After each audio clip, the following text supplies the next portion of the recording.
There's really no reason for the amount of violence. Probably the most violent thing I've played. There's an international outcry against it. Yes, GTA 6 may still be a while away, but that gives us plenty of time to go back and replay all of those Rockstar games we've loved from the past, or even check out some that we may have missed. But which parts of the famed Grand Theft Auto developers library should you prioritise first?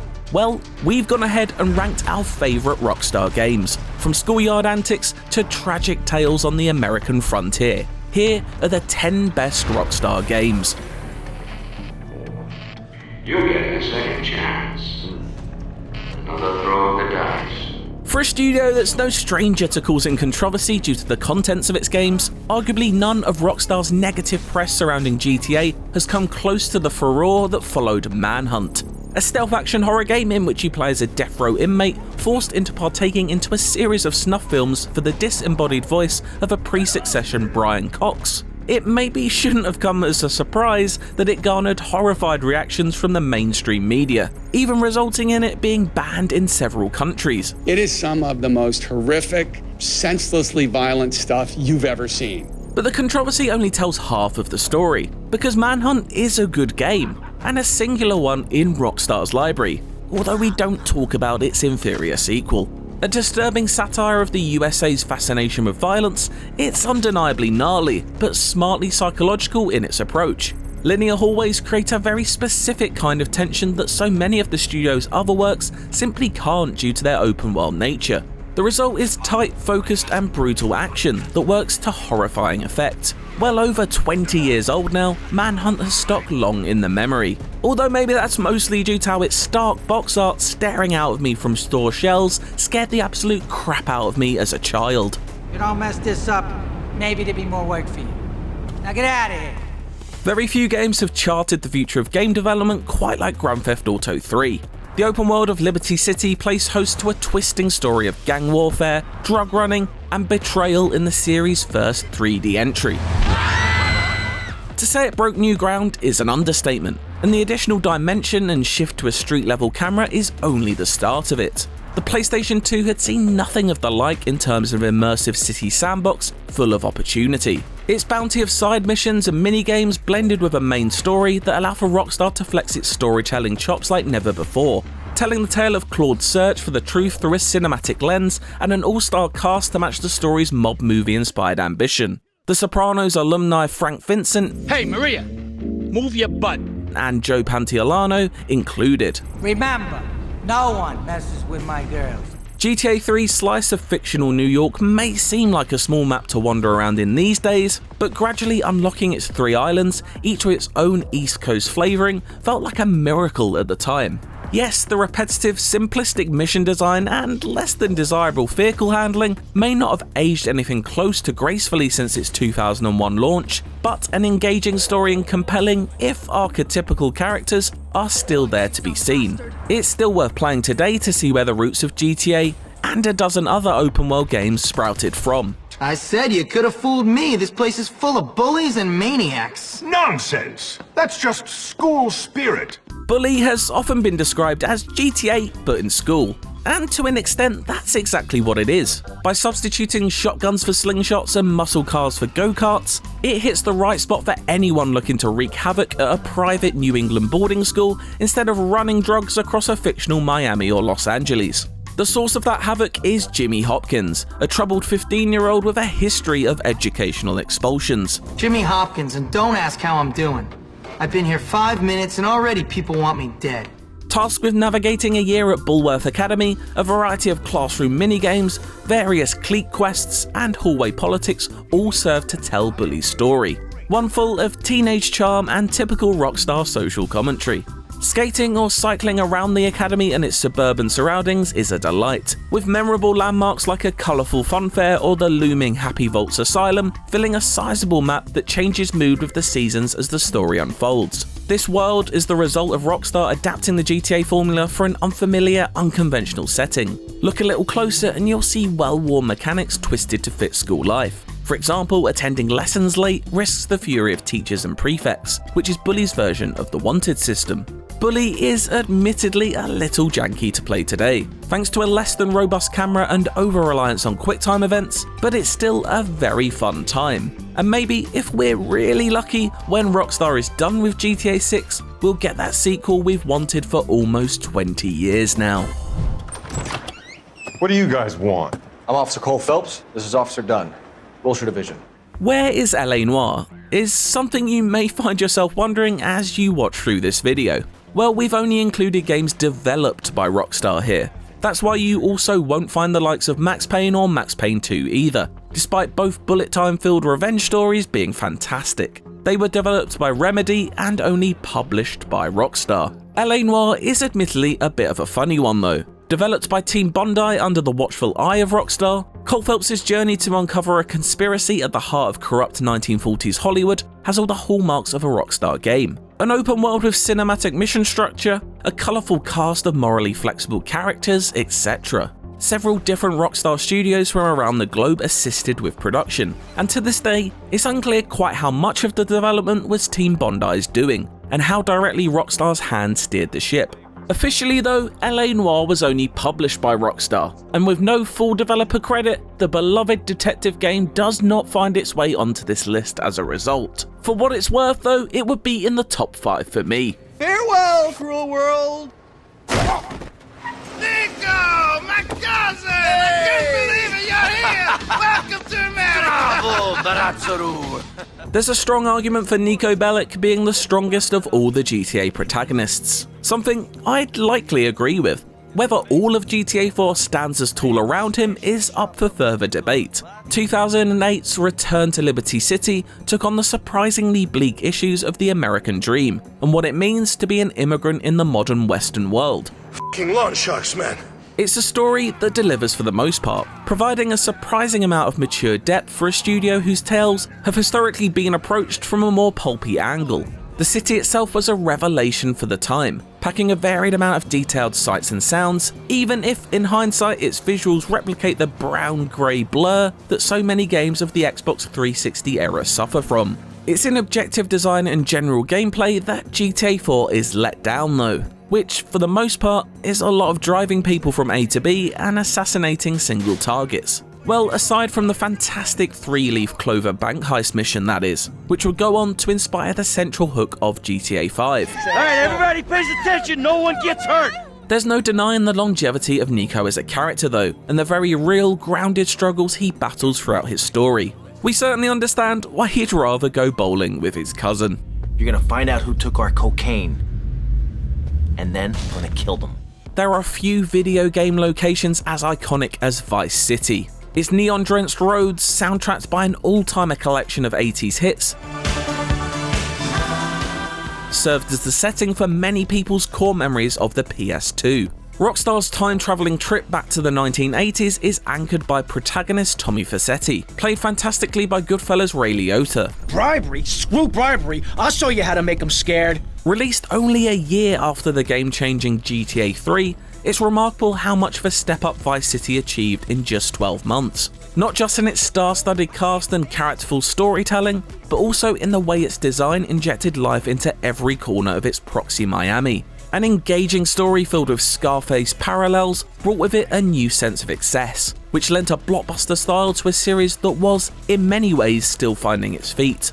Those early days are evident in the relatively shonky controls and dated mission design. During the campaign's twilight hours, your attempts to wrestle control of businesses and balance money-making plates across the city don't quite support the more ballistic ambition of the story. That doesn't take away from Vice City's overall charm though. It remains a landmark piece of Rockstar history, and we can't wait to go back to those beaches and clubs next year in GTA 6. You like?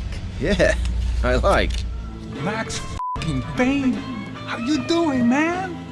I'm doing about as good as I look. Rockstar decided to take Max Payne in-house for its third entry, having published the first 2 Remedy-developed games. Perhaps unsurprisingly, leaving Max's finished creatives behind resulted in an entirely different tone, but one that is equally thrilling.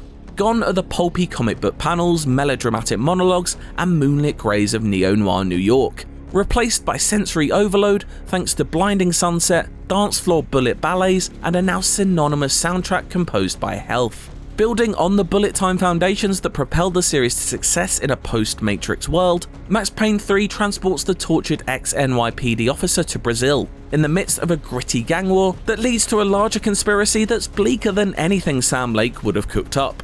The decision to target societal ills reflects the difference between Rockstar and Remedy as developers. The former is always willing to take swipes at nations and their ingrained domestic problems, whereas the latter looks inwards for more cerebral tales of individual struggle.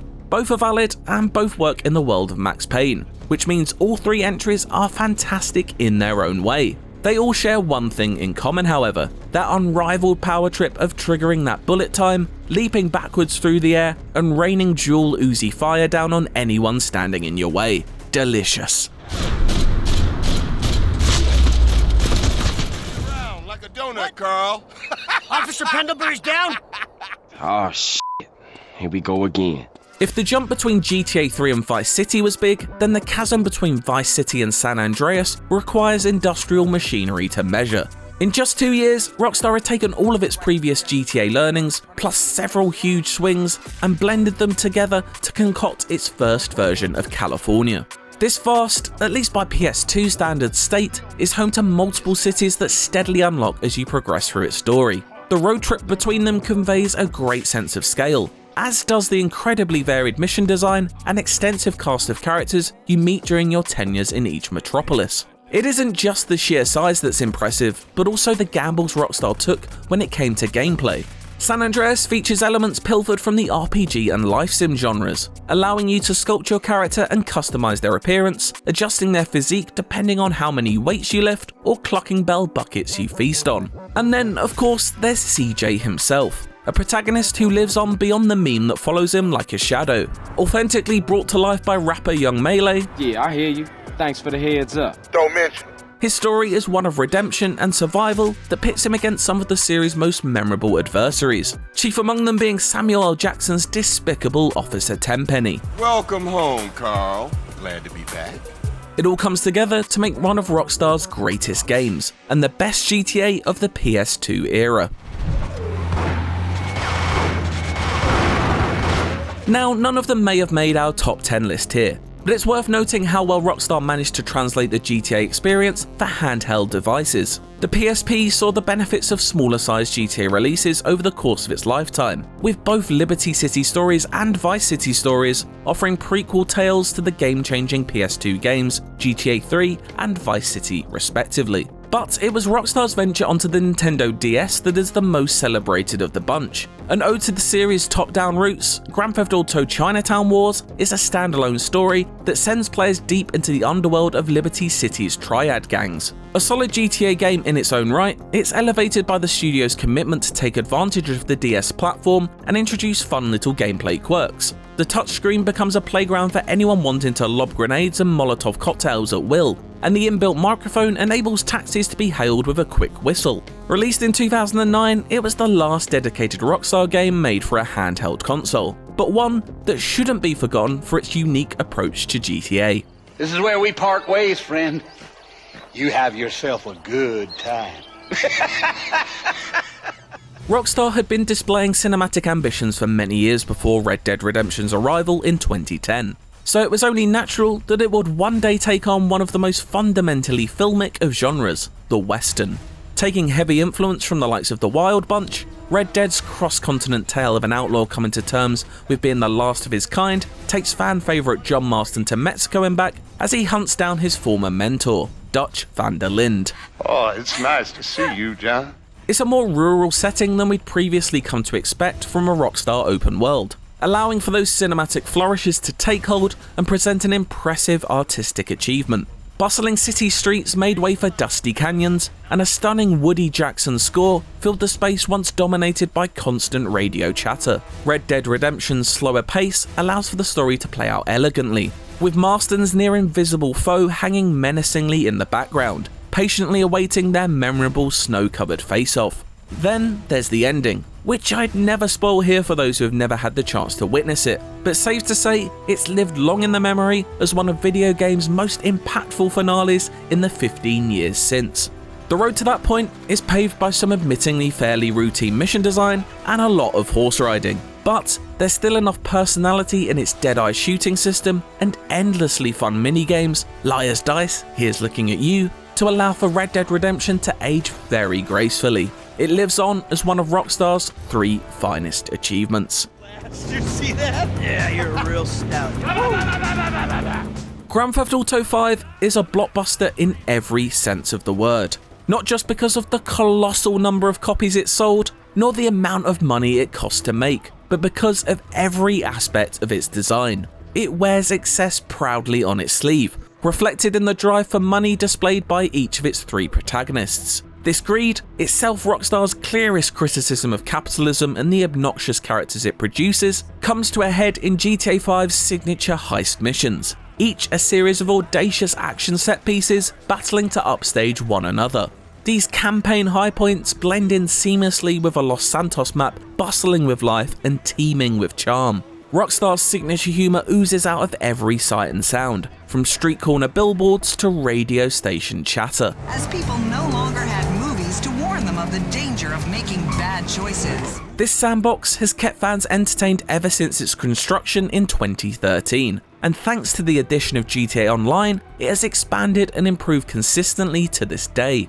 It's created a whole new ecosystem for players to live in, take on increasingly complex heists, and even build racetracks that stretch and loop into the sky. It truly is its own ridiculous beast. But while it may be that expansive multiplayer mode that led to GTA 5's enormous success, it's Michael, Franklin and Trevor's story that has proven to have the most staying power, at least for us. It's the best that a Grand Theft Auto campaign has ever been, and that has us excited to see how Rockstar will try and top it with GTA 6. Goodbye, my old friend. Thanks for all the advice. Bye-bye. You can fight, but you can't think. You can't do either.